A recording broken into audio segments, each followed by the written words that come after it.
Hello everyone, this is doctor Jeevesh Yadav. तो according to NCISM syllabus हम लोग मोस्ट इंपॉर्टेंट 21 जो टॉपिक्स हैं जो यूनिवर्सिटी एग्जाम के लिए महत्वपूर्ण है, रोग निदान विकृति विज्ञान का पेपर 2 का, वो अपन देख रहे थे और उसी को ही अपन कंटिन्यू करेंगे। और आज अपन बात करेंगे टॉपिक नंबर 4 के बारे में। स्टार्ट करते हैं। तो फोर्थ नंबर का जो टॉपिक है वो है आपका राजेश शर्मा। तो राजेश शर्मा का सबसे पहले तो आपको डेफिनेशन याद रखना है। क्या होता है? राजेश शर्मा का अर्थ होता है राजा को होने वाला रोग। यह जो रोग है वो सर्वप्रथम नक्षत्रों के राजा चंद्रमा को हुआ था, इस वजह से इसे क्या कहा जाता है? राजेश शर्मा कहा जाता है। और ये क्या है? रोगों का समूह होता है, इस वजह से इसे क्या कहते हैं? रोग राट भी बोला जाता है। ठीक है, तो ये सुधार लेना, रोग राट है रोगों का समूह होने के कारण। बात करें इसके सिनोनिम्स या पर्याय के विषय में, तो इसे सोज बोलते हैं, यक्षमा बोला जाता है, क्षय बोला जाता है, ज्वर बोला जाता है तथा दुख बोलते हैं। ये सभी इसके पर्याय हैं, शोष, यक्षमा, क्षय, ज्वर, दुख। ठीक है, तो ये आपके पर्याय बताए गए हैं। बात करते हैं शोष क्यों बोला जाता है। तो शोष में बोला गया शोष शोष्यति इति शोषा, यानी कि रस आदि धातुओं को शोषण करने के कारण इसे शोष कहा जाता है। तो शोष्यति इति शोषा अर्थात रस आदि धातुओं का शोषण करने के कारण इसे शोष कहते हैं।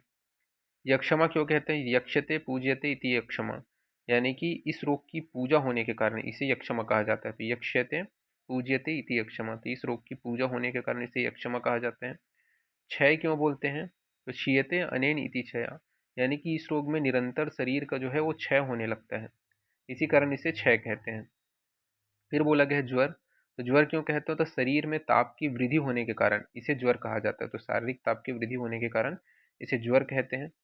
इसके अलावा इसे कहा जाता है दुख। तो दुख क्यों बोलते हैं? तो इसमें रोग से पीड़ित व्यक्ति को अत्यधिक कष्ट होता है, इस वजह से इसे दुख कहते हैं। तो इस रोग से पीड़ित जो व्यक्ति है उसको अत्यधिक कष्ट होता है, इस वजह से इसे दुख भी कहा जाता है। ठीक है, तो ये आपको याद रखना है। ये सभी इसके क्या है? सिनोनिम्स है, पर्याय हैं। फिर राजस्षमा के 4 कारण बताए गए हैं। कौन से वो 4 कारण हैं? तो साहस हो गया, संधारण हो गया, क्षय हो गया, विषमाशन हो गया। तो साहस इसका पासवर्ड रहेगा। ठीक है, जैसे हिंदी में लिखा है वैसे ही टाइप करना है। तो ये जो है 4 कारण आपके बताए गए हैं। ठीक है, साहस, संधारण, इसके अलावा आपका क्या है? क्षय और विषमाशन। ओके, एक एक को अपन डिटेल्स अब देखते हैं। जैसे कि सबसे पहले है आपका साहस।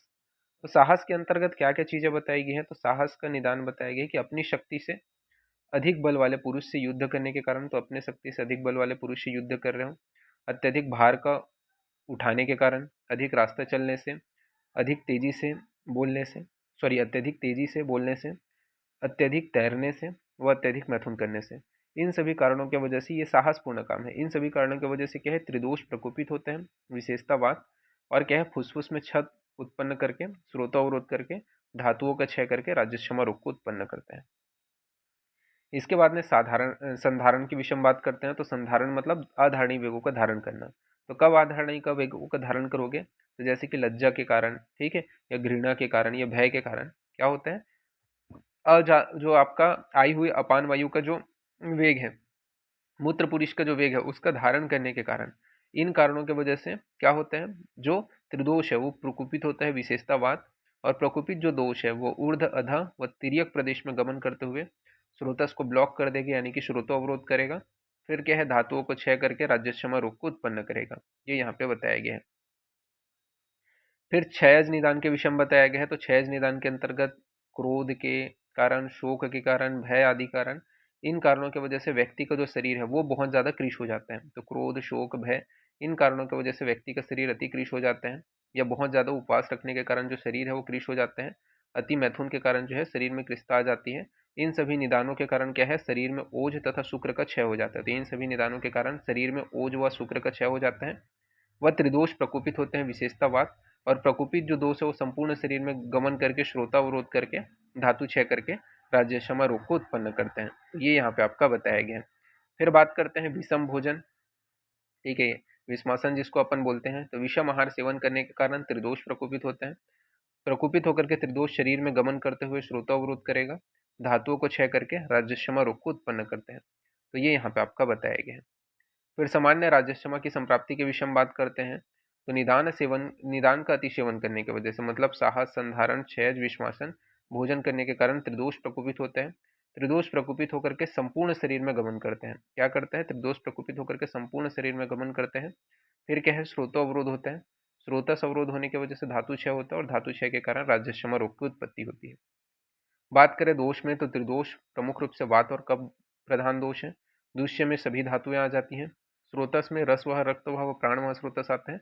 वह अधिष्ठान में संपूर्ण शरीर को बताया गया है, तो ये आपको ध्यान में रखना है। पूर्व रूप के विषय में बात करें तो शरीर में दुर्बलता का आना, भोजन करने पर भी शरीर का जो बल है वो मांस है उसका क्षय हो जाना, शरीर को स्वच्छ रखने पर भी गंदा प्रतीत होना, केस नाखून का अधिक मात्रा में बढ़ना, इसके अलावा मांस मध्य व मैथुन की अधिक इच्छा का होना, दोष रहित वस्तुओं में भी दोष का देखना, ये सभी पूर्व रूप के अंतर्गत बताए गए हैं। बात करते हैं रूप व लक्षण के विषय में, तो आचार्य चरक ने राजस्थमा के षड्रूप व एकादश रूप जो है बताए हैं।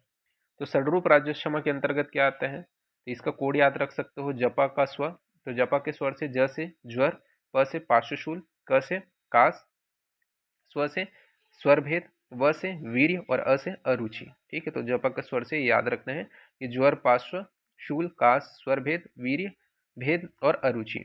ठीक है, वीर्य भेद यानी कि अतिसार। फिर दूसरा है आपका एकादश रूप राज्यक्षमा, तो इसको याद रखने के लिए 6 के साथ में S4 ऐड कर देना। तो 6 तो ऊपर वाले हैंगे ही, कौन से ऐड हो जाएंगे? तो शोणित वमन, ठीक है, पहले एस से, दूसरा एस से श्लेष्म वन, तीसरा एस से श्वास और चौथा एस से सिराशूल, इसके अलावा ए से असंताप। ठीक है, तो ये आपको ध्यान में रखना है। फिर त्रिरूप राज्यक्षमा के अंतर्गत क्या आते हैं? तो त्रिरूप के अंतर्गत आपका बताया गया है कि अंश पार्श्व में वेदना का होना, हाथ पैर में दह का होना व संपूर्ण शरीर में ज्वर का होना, ये क्या है? त्रिरूप के अंतर्गत आता है। तथा ओज के अनुसार जो है आपका भोज के अनुसार जो है, आचार्य भोज के अनुसार जो है राज्यक्षमा के 3 लक्षण है, ज्वर, कास, रक्त, पित्त। ठीक है, तो ये भोज के अनुसार है त्रिरूप राज्यक्षमा।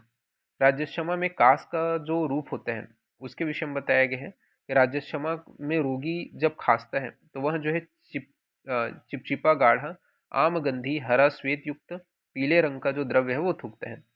साध्यता के विषय में बात करें तो साध्य में बोला गया है जिस राज्यक्षमा में रोगी का जो बल है, रक्त है, मांस है व शरीर है वो क्षीण न हुआ हो वह साध्य होता है, और जिसमें संपूर्ण जो शरीर का बल है, रस है, मांस है, ये क्षीण हो गया है वो असाध्य की श्रेणी में आता है। तो ये यहाँ पे आपका बताया गया, तो इसको आपको ध्यान में रखना है। ओके, तो अभी के लिए इतना ही। ठीक है, थैंक यू क्लास।